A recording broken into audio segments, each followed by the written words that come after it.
Hey there, everyone. Happy Saturday. Welcome to the first AEW Collision review of 2024. It is January 6th. I'm Denise Salcedo, and we got to talk about what went down today with Collision. Now, I'm going to be frank with everybody here, as I always am. In regards to this being the first show for 2024, I didn't really feel like today's episode of Collision kind of hit the mark for considering it's the first one of 2024. I always feel like there's got to be a little bit of an extra bang, a little bit of an extra kick. I really wasn't feeling today's show, guys.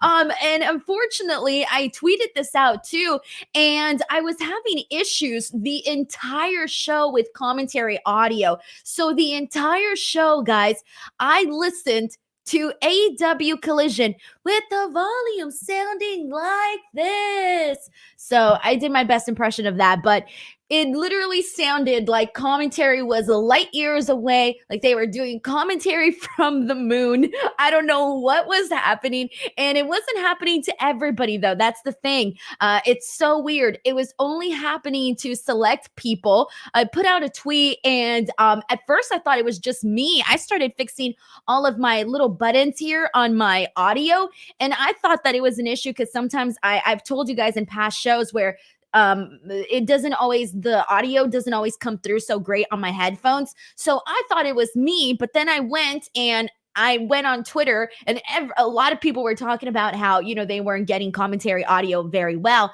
So finally, I put out a tweet to see what the hell was going on.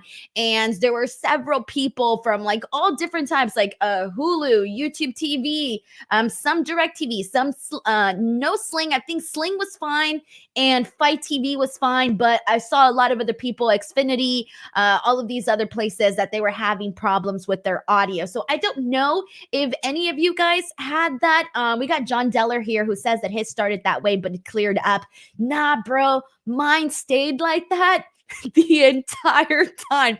So if commentary had any great moments today, I missed them pretty much all. So this was pretty much a show that I felt like I was sort of watching on mute. And so it didn't really help a whole lot. But I just kind of felt like I think the show just needed a little bit more. And for me, I think the big thing that was missing from Collision, or that is missing from Collision, in my opinion, is that I don't really feel and then, of course, keep in mind, Bryan Danielson wasn't on here today. So that's obviously a big piece of Collision. But I don't really feel like there's a big story on Collision that is intriguing me to be like, oh man, I got to tune into Collision because this is a story that I got to follow up on each and every single week. Whereas I sort of feel, and I've talked about this a lot on previous reviews of Collision, where I kind of feel like some of the matchups that we get are with talent that either we don't see very often, or we're kind of in a situation where they're not really big stars. So it feels like it's lacking star power. And even when you do have acts that you're interested in, they're usually in matches with other acts that you're maybe not as interested in. And I feel like that's sort of been something that I've talked about multiple times when it comes to the Collision reviews. And the other thing about Collision that I've come to realize is Collision to me is how do I say this? This is the Las Vegas show. Let me explain this. The Las Vegas show. I'm going to explain what I mean by this. All right, everyone.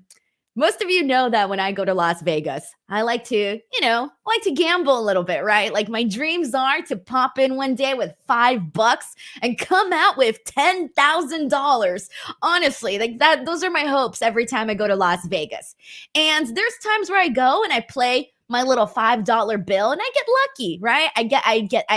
I stay with the machine for 30 minutes. Maybe I'll go up a bit. I'll get to $35. Maybe I'll go down, but I'll be there for a good amount of time. But then there's other times where I put in $5, press play, and my money is gone. It's a gamble. That is what AEW Collision to me feels like. There are certain episodes where I've come on here and I'm like, damn, this was a good show. If Collision does more of this, I'm on board. But then there are other shows where I'm like, damn, I feel like I just put $5 in here and didn't get that much in return, or didn't at least have a lot of playtime here. So that is the best way to describe Collision for me on a weekly basis. So this one was unfortunately not my favorite. There's been other episodes that I thought have been tremendously better. However, with that being said, I did think that the main event was very good. A lot of people were very, invested in it. The crowd was really digging it. Of course, it was House of Black FTR. I think for the most part, everybody knew that this match was going to be pretty damn spot on. I mean, that was the thing that they first promoted for this show. I think when did they promote it? I think it was, they promoted it with a good amount of time. It's been like over a week that we've known that this match was going to take place at Collision. And so personally, like going into this, I was like, all right, I know for sure I'm getting this match. It's going to be really good. And that's exactly what it was. And that was, to me, the highlight of the show was just seeing House of Black and FTR kind of go at it, a couple of near falls, seeing Brody King come out, Daniel Garcia getting him with a bunch of chair shots, FTR winning, but House of Black attacking them afterwards. House of Black tends to have some pretty good moments on Collision. Now it's just a matter of really making them feel like there is some good follow-up, because I don't think that the follow-up to a lot of the moments that we've seen for House of Black on Collision have been as amazing, but that's where we're at right now. And then keep in mind too, here's the other thing. The past episodes of Collision, we had all of the Continental Classic matches. Those are no longer there. And I think that was obviously a big part of what kept Collision feeling like, oh shit, a lot of people were talking about how they actually preferred the Blue League matches over the Gold League matches when it came to the Continental Classic. So yeah, man, without the Continental Classic, without guys like Bryan Danielson, without like a real big story to continuously follow on Collision, those are some of the things that I do want to see more of. And I want to see a little less of random matches that don't really feel like they're going anywhere. That's my critique on Collision, but we got to get into some of the other things that went down. And I'm going to start things off by giving a shout out to Sheldon Jackson for sending in 5 DWO memberships. It's always thank you so much to Sheldon Jackson. We got Delayed Grats here who says, good start and great finish, but middle of the show had 3 squashes. My audio was perfect on YouTube TV. Must have been your ISP. Bro, I have no idea what ISP is, man. All I know was my audio was not working and it was terribly annoying, guys. It got to the point where I could literally just watch the show without my headphones and I was just chilling watching the show. And I don't like doing that, guys. Watching wrestling with no commentary, I don't like doing that. Of course, when you're at live events, it's not that bad, obviously, because you're there and it's a totally different experience and it's a vibe with the crowd and everything. But at home on TV, you definitely need the commentary and you need, you want to grasp of how the crowd is reacting to things. So it was a little bit hard for me to do without that portion of things. Grapple Geekery says the audio was messed up on Roku. They sounded like robots. That said, I like the show. Of course, being from North Carolina probably biased me a bit. Hey, man, different things work for different people. This one just wasn't for me, but hey, maybe it was being from North Carolina. Maybe that helped some bit. Grapple Geekery, thank you so much for the super chat. Johnny says AEW should definitely do a brand split. I don't think they should do a brand split. Like, I like the way things are going. I just don't want to have to feel like Collision today felt like very lopsided, where all of the A++ talents and acts were on the other side versus Collision definitely felt very slim. Of course, you had Adam Copeland. That's fine. But, he was in a match against Griff Garrison. So it's not anything to really write home about. So I don't think they need to do a brand split. But I would definitely try to find a way, hopefully, to just put a little bit more stars on Collision just to even it out just a little bit. And they have the talent. That's the thing. I feel they have the talent. Doppelganger 399 says, meh show with a good main event. Yeah, honestly, that really is what it was. It was, there's going to be some things to talk about. Don't get me wrong, but it really was the main event that was worth tuning in for. Thank you so much to Doppelganger399 for that generous super chat. We got Rafael Garcia who says, Wardlow wants the title, Hook wants the title, Boots the Lizard wants the title. That's the main points. Otherwise, the show is SmackDown circa 2014. So it's funny that you say that, Rafael, because something similarly crossed my mind. How many of you guys remember those days where I was covering Rampage and SmackDown?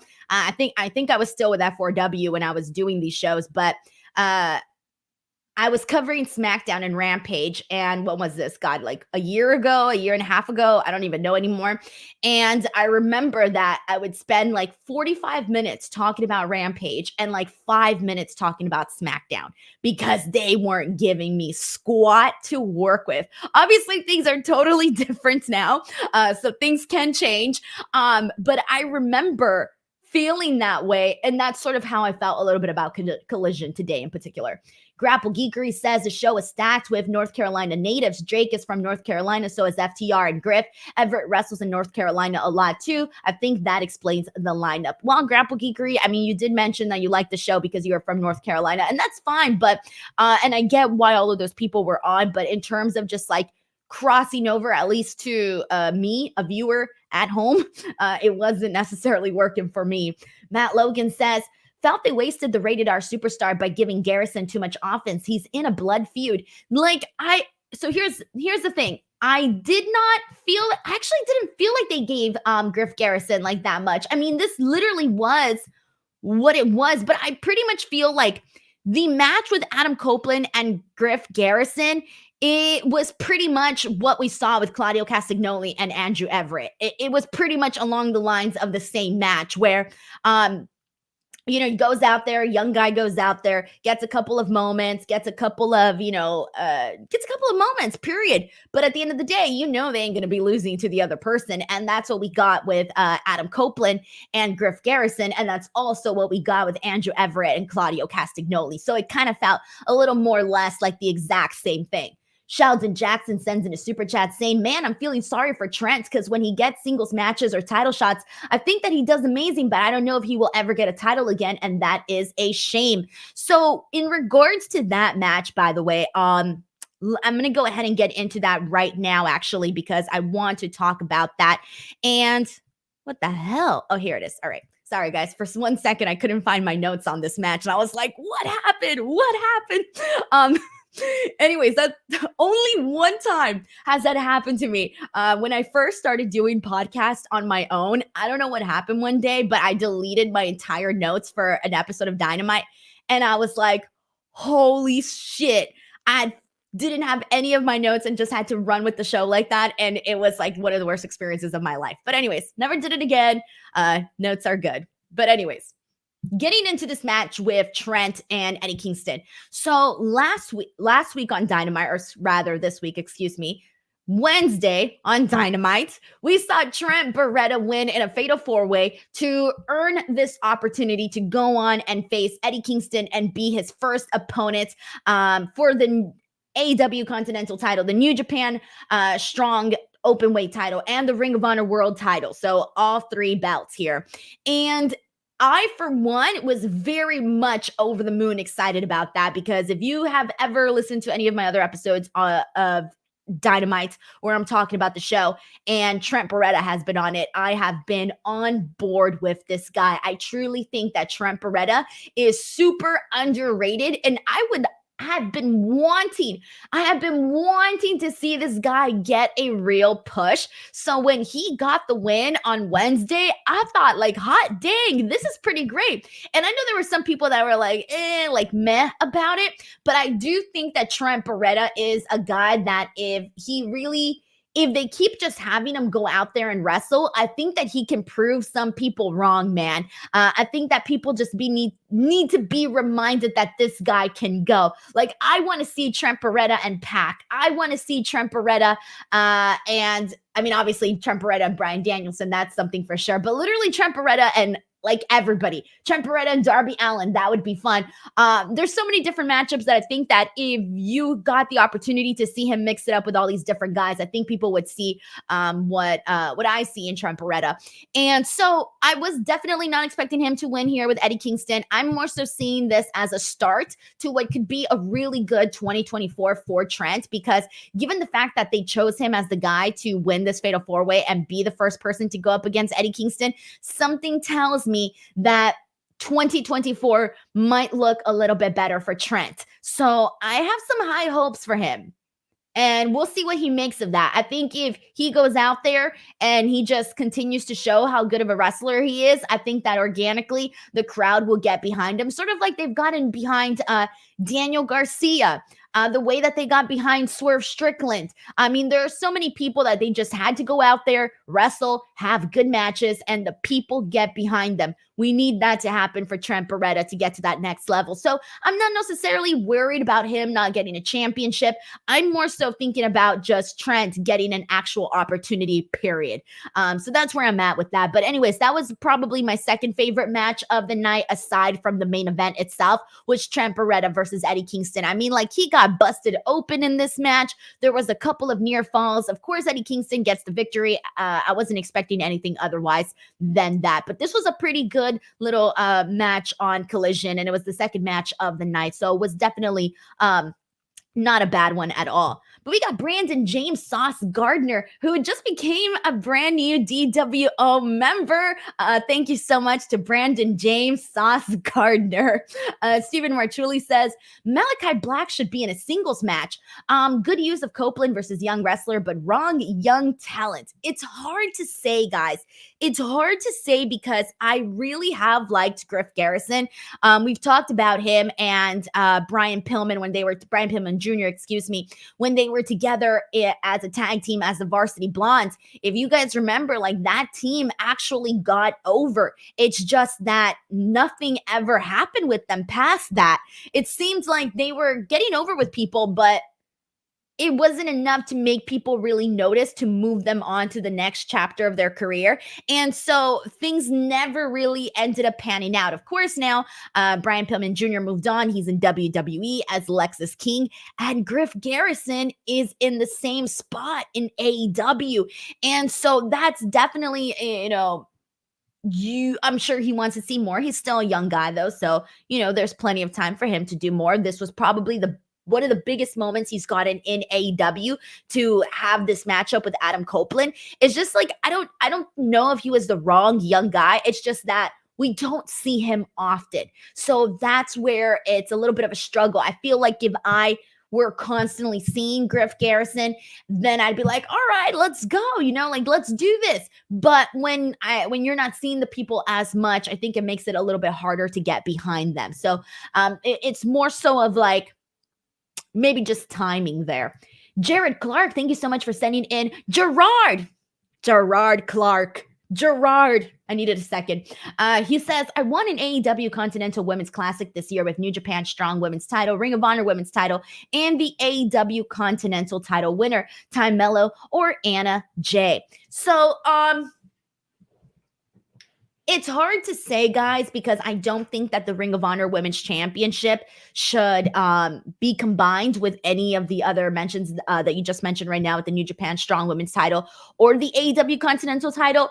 It would be cool if they did decide to do something like that, but I feel like right now, like, Athena has done so much with that championship that championship has been built up on its own to stand on its own two legs. So I feel like doing anything additional with that is not necessarily needed. I feel like I get where you're going with this, but I don't know, man. I like the idea of that just being its title by itself.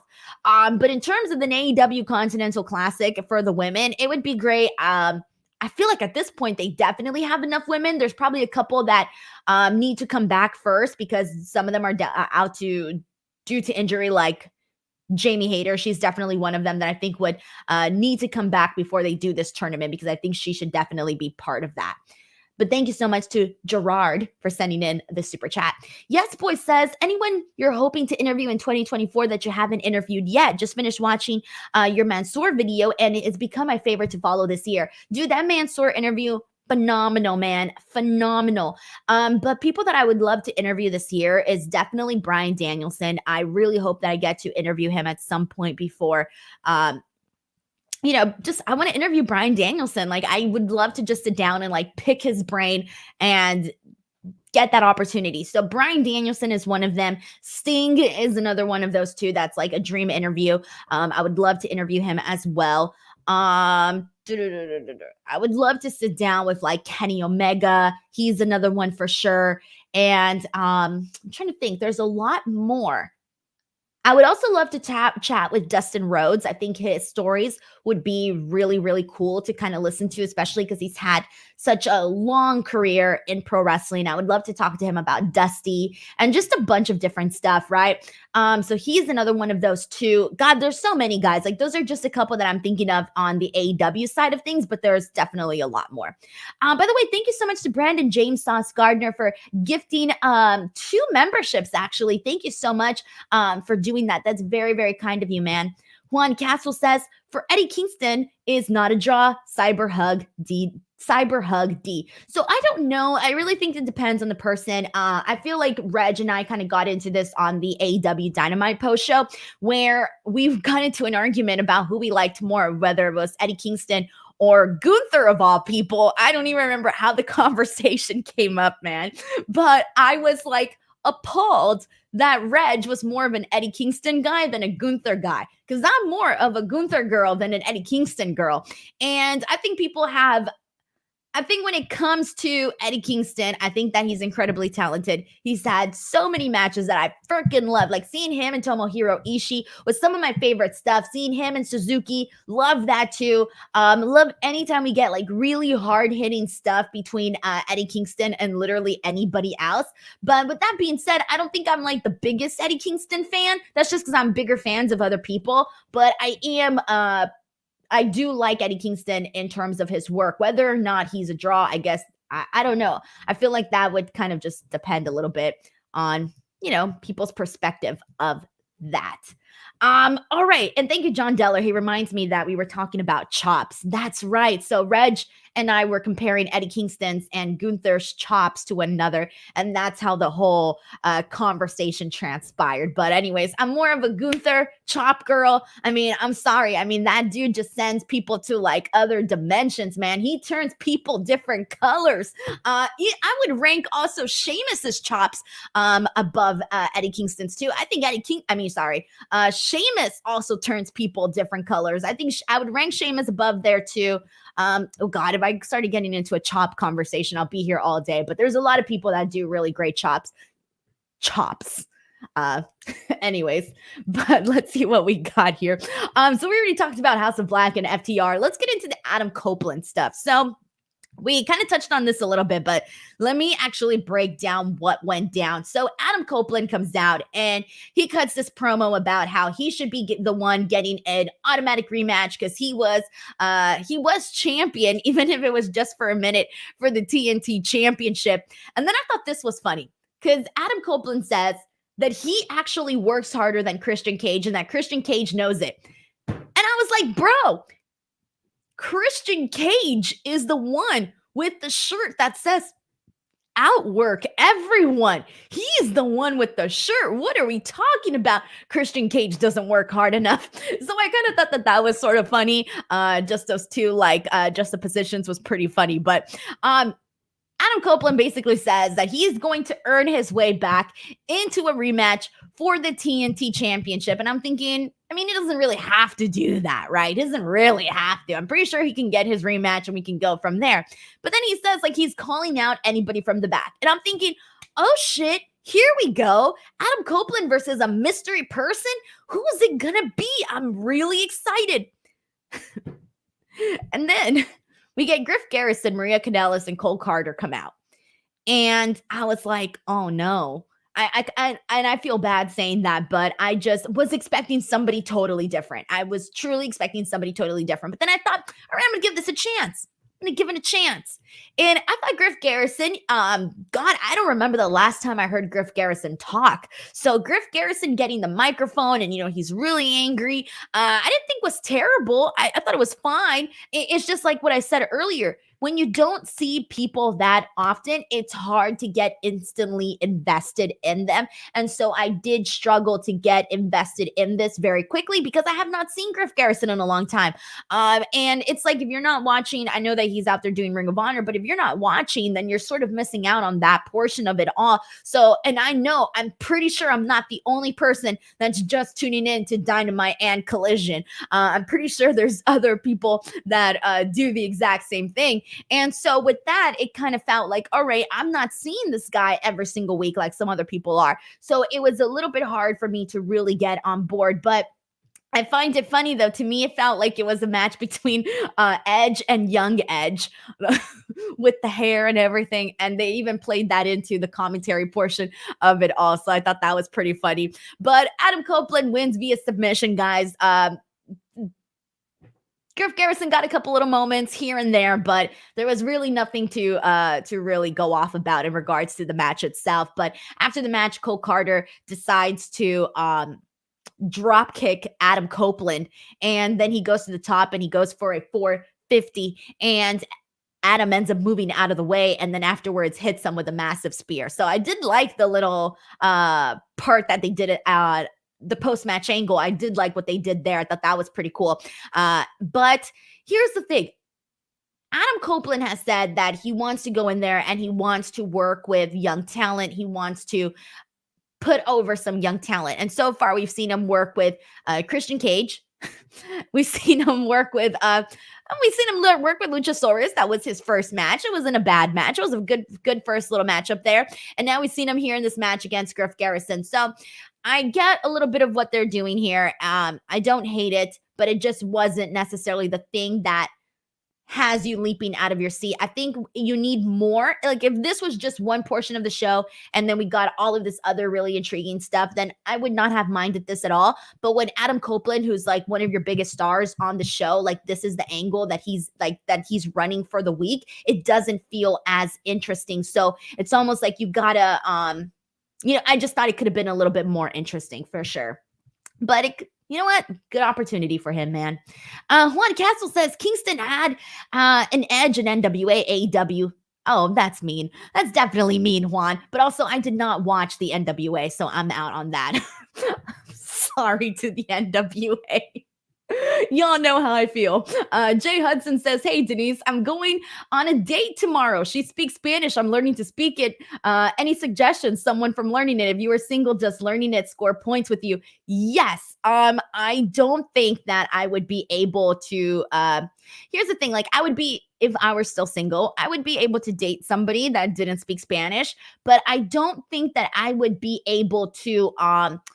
I don't think that I would be able to marry someone that didn't speak Spanish because my whole family speaks Spanish. So clearly the person that you marry or that you choose to marry, you want to see them bond with your family. So I don't think there was any way that I could marry someone that didn't speak Spanish because then they would never be able to talk to my grandparents. And that's very important to me. So I feel that, it's not like a must. Like, 100% must speak the language, but it's definitely a big help because you want the person that you end up being with to be able to talk and communicate with your family because your family becomes their family. So anyways, Jay, I don't know how serious this date is or isn't, but I wish you the very best of luck. And I appreciate, I don't know why I appreciate, but she should appreciate that you are even caring about learning to speak a different language for this person. Because to be real, I wouldn't do it for somebody else. Like, I'd be like, no, so the fact that you're willing to do it, that's awesome. Jay Hudson, thank you so much for the super chat. Alrighty, so let's go ahead and move on from this and everything else, guys. Like, there's some good stuff to get into. So let's see. Darby Allin and Sting defeated the Workhorsemen. Of course, you're going to get your fun spots with Darby Allin doing his coffin drop. I mean, this dude, no matter what level of match he's in, he is going to go out there and do something crazy. So it's always enjoyable to see that. But the big thing coming out of this is they announced a pretty cool matchup for next week's AEW Homecoming at Daly's Place. I'm really looking forward to this. This is going to be Sting and Darby versus Konosuke Takeshita and Powerhouse Hobbs.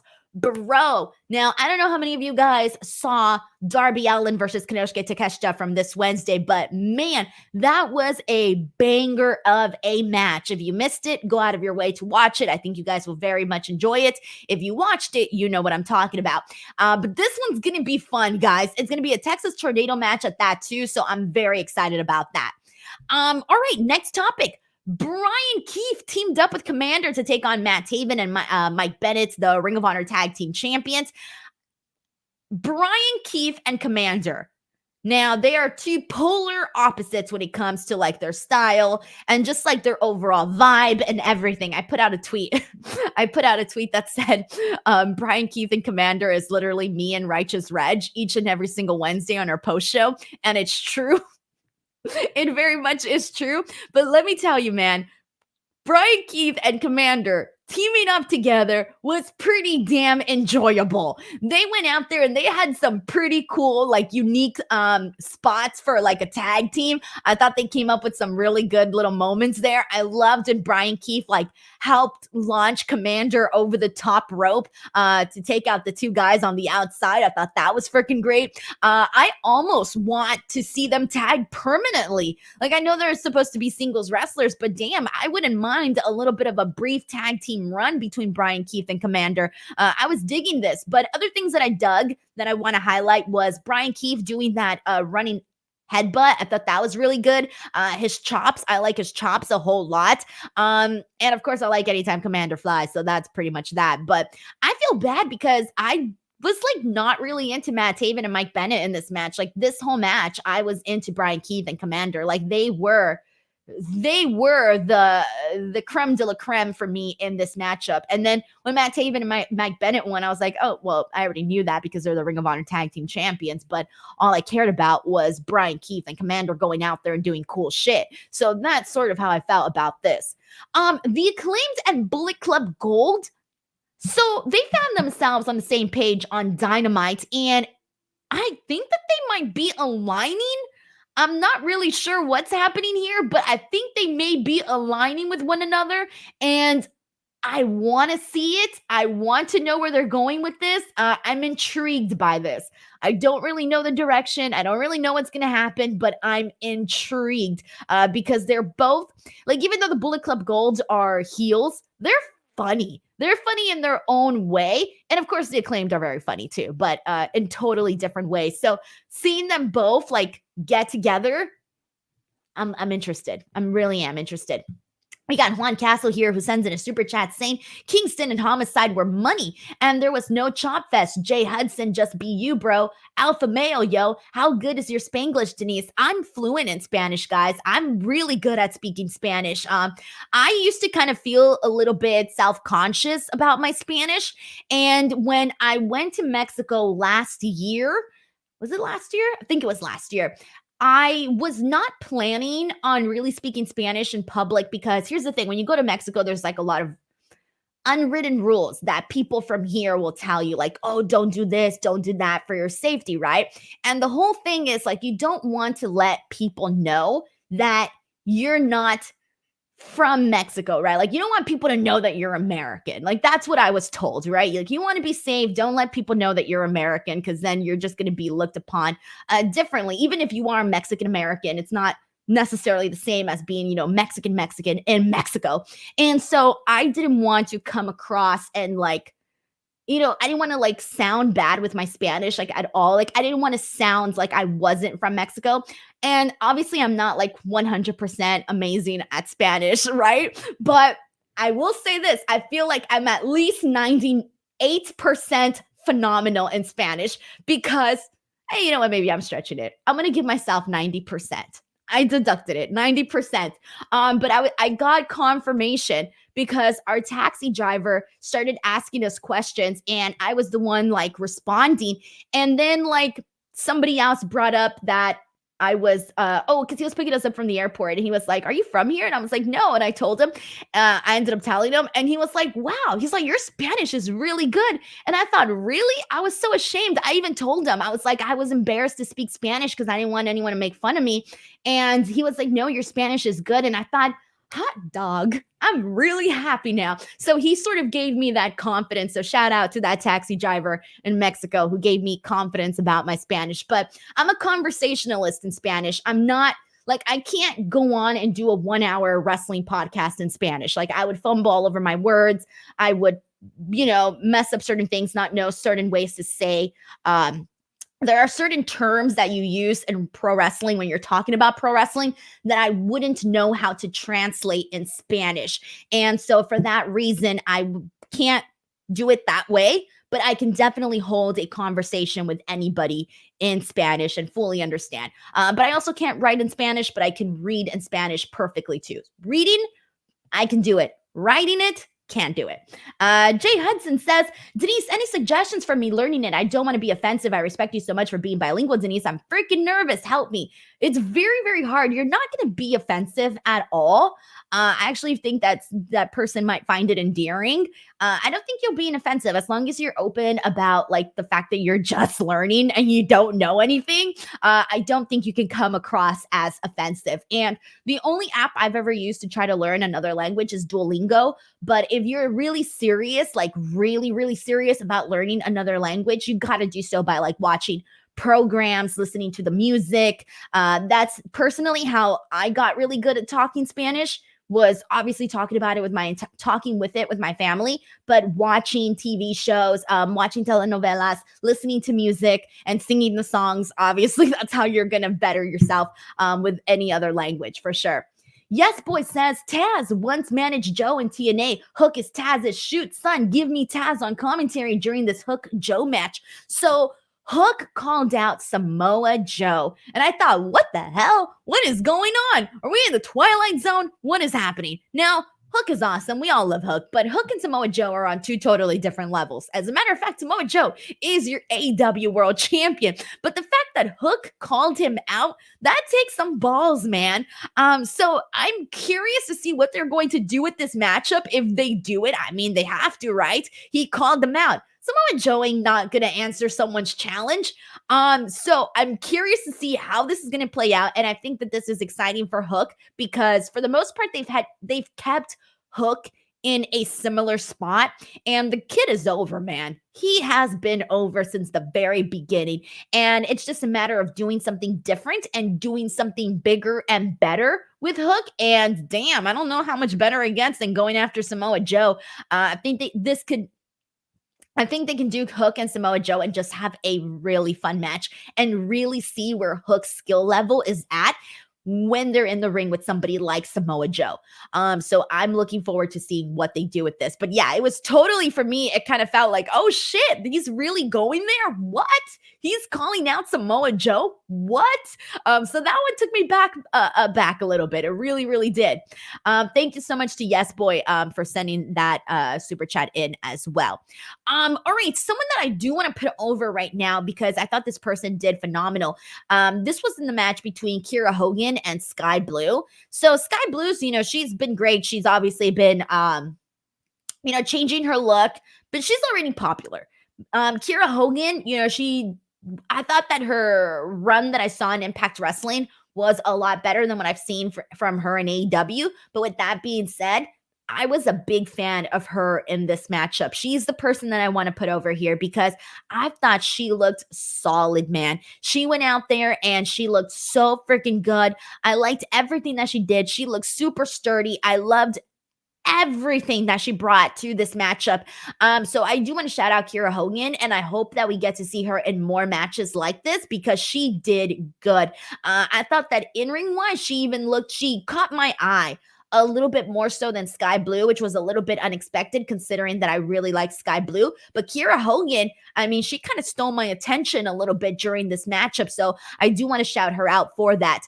Serena Deeb, we also got a vignette for Serena Deeb, and I really was a big fan of this too. She's like in this straight jacket, and she's kind of talking about how during this time that she's been gone, that she's been studying the AEW women's division, and she's talking about how she can't be trapped because she can break out of any shackles. And during this time, we're seeing imagery of her breaking out of this straitjacket. And she says she's ready to return. And I thought, oh, this is really cool. Like, this made her look really serious. Obviously, Serena Deeb is known for knowing all of the holds, knowing all of the submissions, knowing all of that stuff. So really, really just like pushing that to the people automatically makes you want to see Serena Deeb return. And obviously her matches always get over. Like, she goes out there and wrestles and she wins people over with her wrestling. So wrestling is truly her strong suit when it comes to that. So that was a big moment too. But other than that, I had already mentioned the Claudio Castagnoli Andrew Everett match, but it was pretty much, I felt like the exact same thing we saw with Adam Copeland and Griff Garrison.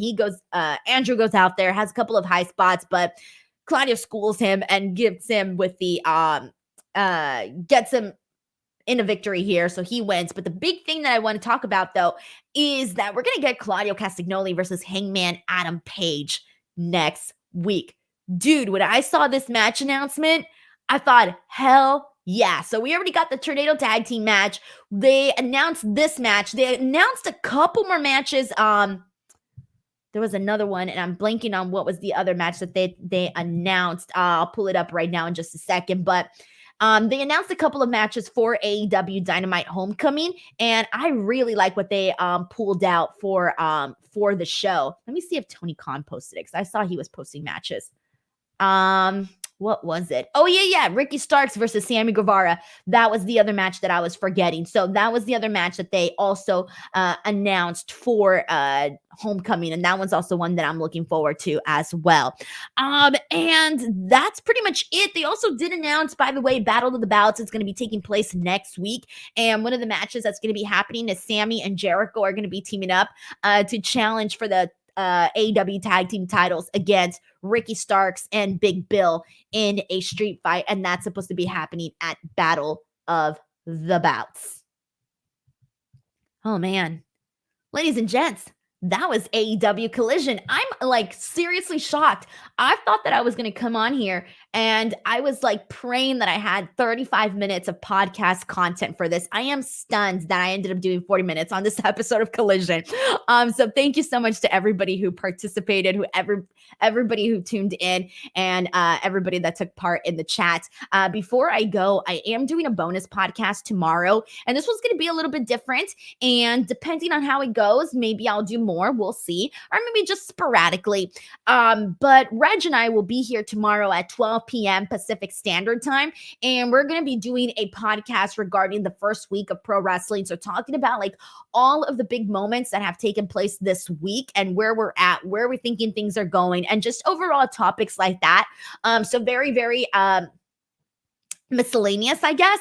So I'm looking forward to that. If you guys want to come in and hang out and check that one out, that'll be sort of a catch up for everything that's been happening in pro wrestling for 2024. And on top of that too, next week's going to be huge here on the channel. If you guys are fans of my interviews, next week I have 4 interviews that are going to be dropping, and I think they're going to be pretty damn good. I hope you guys will check those out. Keep an eye out for that. I'm posting so much content.